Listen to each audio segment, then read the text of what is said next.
দীপক অধিকারী স্বাগতম, দীপক অধিকারী দেব স্বাগতম, দেব বাবু স্বাগতম, রাজনীতি সৃষ্টিকারী দীপক অধিকারী দেব স্বাগতম, চ্যাম্পিয়ন দীপক অধিকারী দেব স্বাগতম, দীপক অধিকারী স্বাগতম। আমরা এরপর বরণ করে নেব আমাদের অঞ্চলের সভাপতি শুভেন্দু ঘোষ।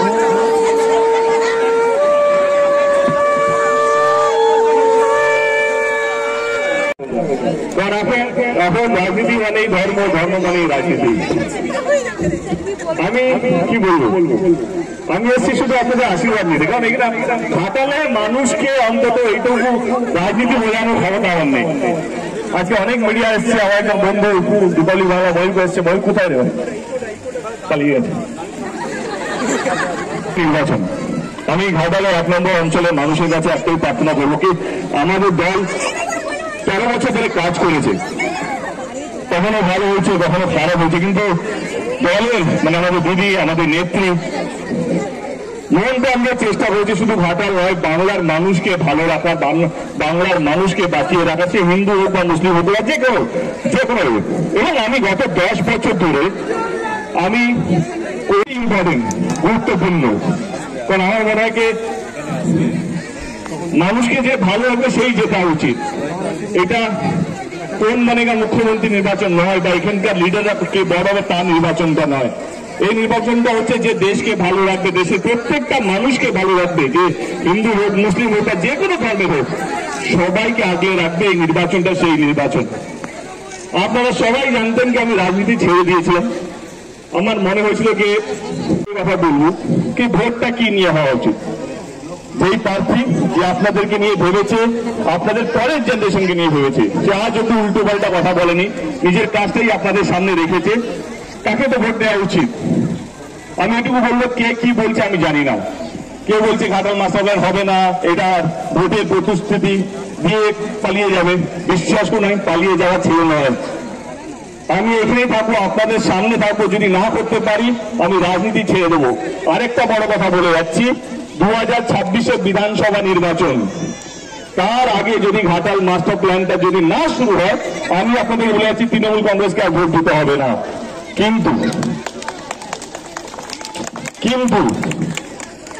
এত বড় কাজ যখন এই তৃণমূল কংগ্রেস এই রাজ্য সরকার করছে, তার পাশে আপনাদেরকে থাকতে হবে,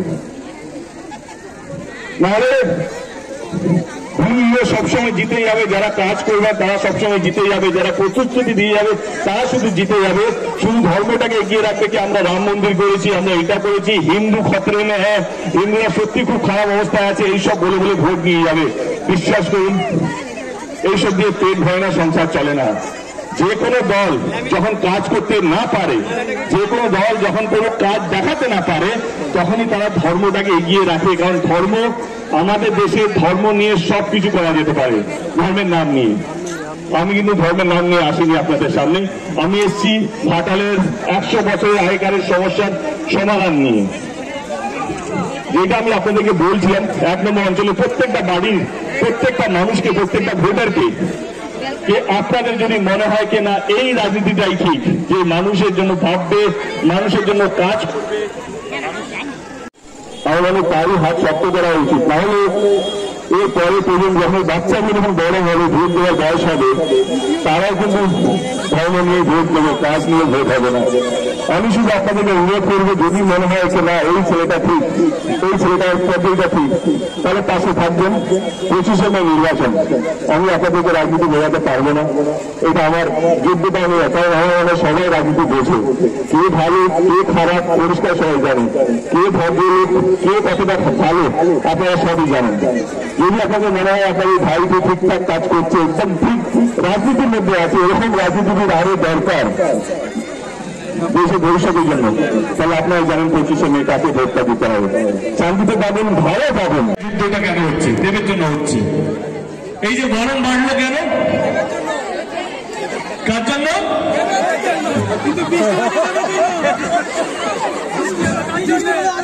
বৃষ্টি হলো কার জন্য? কাকে নিবে একটু মজা করে, কারণ সবাই তো গরম গরম বক্তৃতার আগে আমি ভাবলাম একটু অন্যরকম করি আর কি।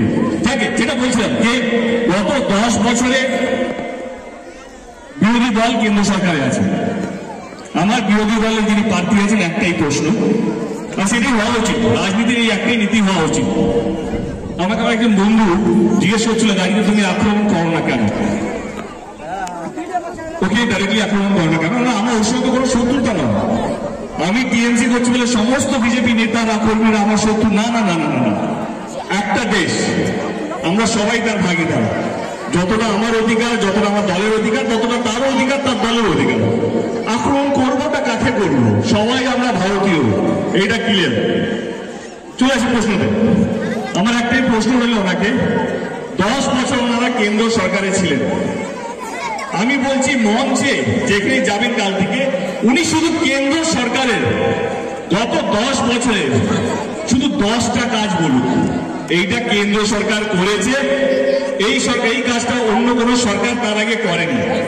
ও যদি বলতে পারে, আপনারা যা বলবেন তাই বলুন। 10টা এমন কাজ গরিব মানুষের জন্য, যেটা গরিব মানুষের উপকার হয়েছে, যদি বলতে পারে তাহলে এমনি ভোটে জিতে যাওয়া উচিত। কারণ নির্বাচনটা দেব কত বড় মানুষ, কত বড় চোর বা দেব কি, সেটার জন্য নির্বাচন নয়। এই দেশটাকে চোরের হাত থেকে বাঁচাতে হবে, যে দেশটাকে বিক্রি